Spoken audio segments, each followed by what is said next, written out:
And let me just move myself out of the way real quick so you can see it. It says, you are here.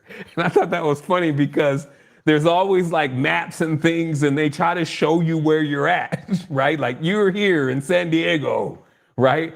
I felt it was imperative to show people once again, remember, for where most of your consciousness is right now, because I know we have bodies in all planes. Let's get that straight.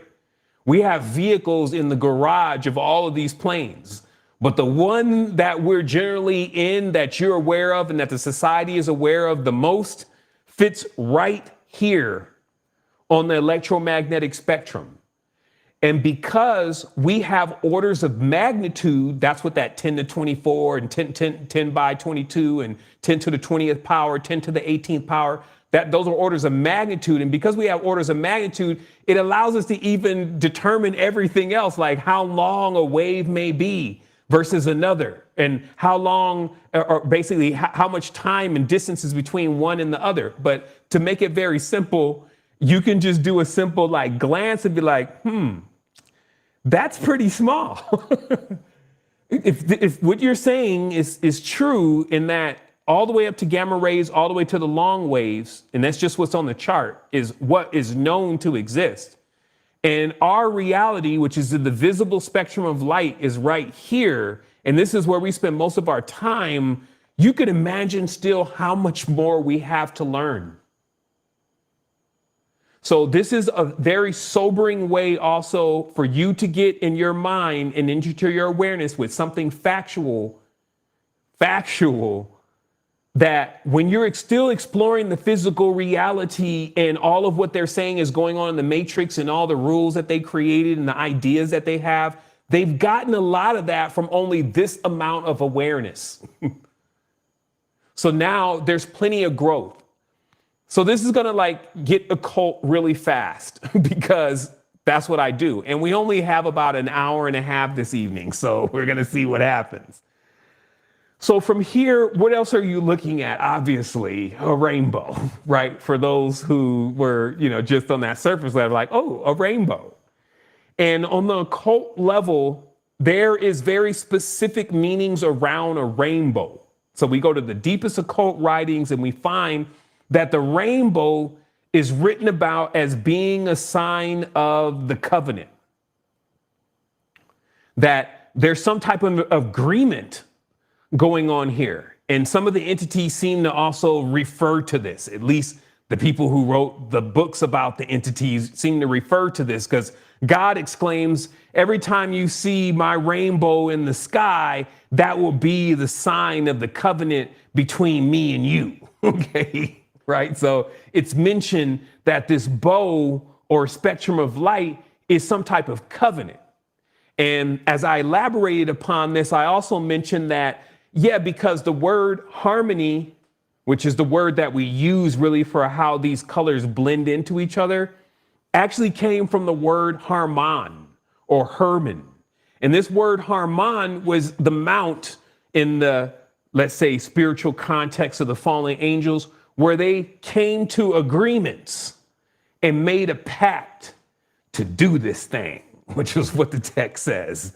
And what that thing seemed to be was to actually cohabit or commingle with the world, according to their text, right? To actually hook up with the females on the planet. Okay, we're going to do this thing. So this covenant is in itself, we're just talking from this spiritual tradition, a sign of different beings to come together because they have a purpose and a mutual goal. And this purpose and mutual goal, because of this purpose and mutual goal, they bind themselves together.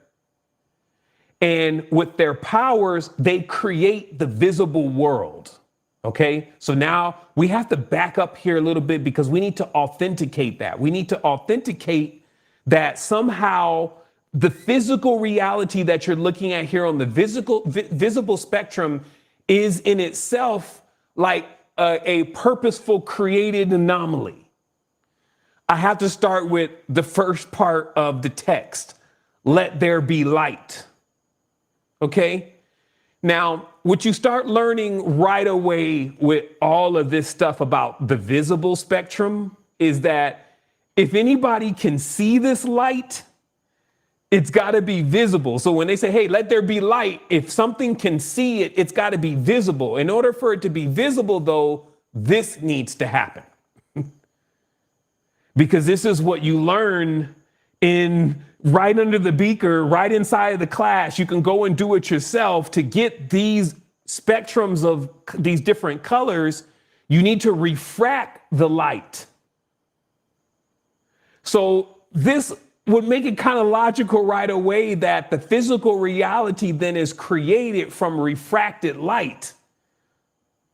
And ironically, a pyramid does that very well. And there's a big giant one as a monument. There's a big giant one sitting out in the desert. But this is not just a monument to just this pyramid that comes from an alien planet. It's actually a monument of the human body.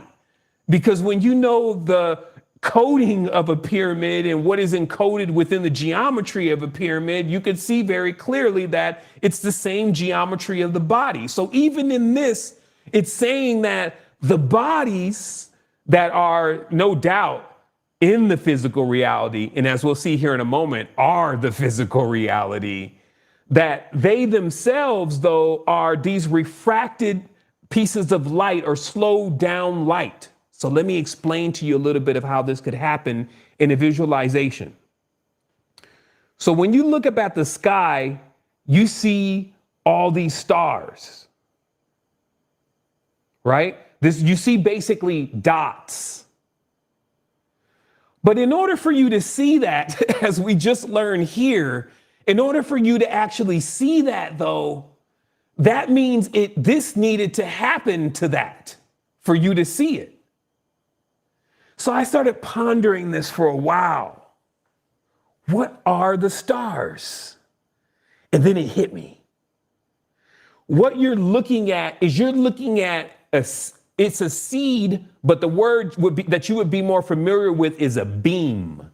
It's a star seed, but really you would see it as a beam. I had this laser. And I turned the laser on, and I got some pretty powerful lasers. When you turn them on, you can see the beam. But let's imagine that I have this laser and I turn on the beam, and then the beam, though, even though it's supposed to pass through all of the wavelengths and then come back around again and do it again, there's a part in the wavelength that the beam gets lodged into. Because this part is more of like a jelly or a gel or water. Okay? So basically that when you pass this beam through water, it slows down the beam. Okay? And then the beam congeals inside of the field. So basically the beam becomes physical. Okay? And this is why every planet, every star, every celestial has been or is still in this reality right now in some way, shape, or form. Because when they beam through, they were physicalized as what their energy was, as the way Phi does it. Phi will decode everything into this is what you look like. This is like the mirror of Narcissus. It's like, oh, okay, this is what you look like in the slowed down reality. And so let me slow this down a little bit more because you don't want to miss this. These are the keys to everything. Big, powerful beams moving through, just going from long wave to gamma, a general trip across the known region. As they're speeding through, somebody has set up a prism. This could be seen as very advanced technology or something very primitive, depending on how you look at it. But the fact of this prism containing water, now remember, the body contains water. It contains the exact amount of water that the earth does. But because this beam is passing through, but it hits this water and the water slows it down. And it's like a smear and it looks like a rainbow because the colors that you're coming or the energies that you're coming from, this is what happens when you slow them down. So they into this beam or stream of faded colors, which you call a rainbow. But if you visualize it, it's actually becoming physicality. So all of the grasshoppers and trees and all these different things are the beams that have passed through. And then now, because I peeped out that, this whole thing is more of like an urn. It's more of a womb itself. Of course, it's really the mother that is putting all of these beams or seeds of light in her bosom and then actually animating them, slowing them down and then animating them and cultivating them. You see what I mean? So that's why you would look at it and you would see what you're seeing is you're seeing like it's still like, oh, that's what you're looking at when you see in the sky. But then the light continues and it's refracted and then it's congealed and then boom, you get the entity. Okay, so when you ever want to reverse engineer that, you can see if you saw large celestial bodies, you would know, man, there must be some powerful energies present. All I would need to do is find them in nature. Okay, and then it more would be like, so what's your story? Man, I was just passing through. Me too. You see what I mean? And it would go on from there.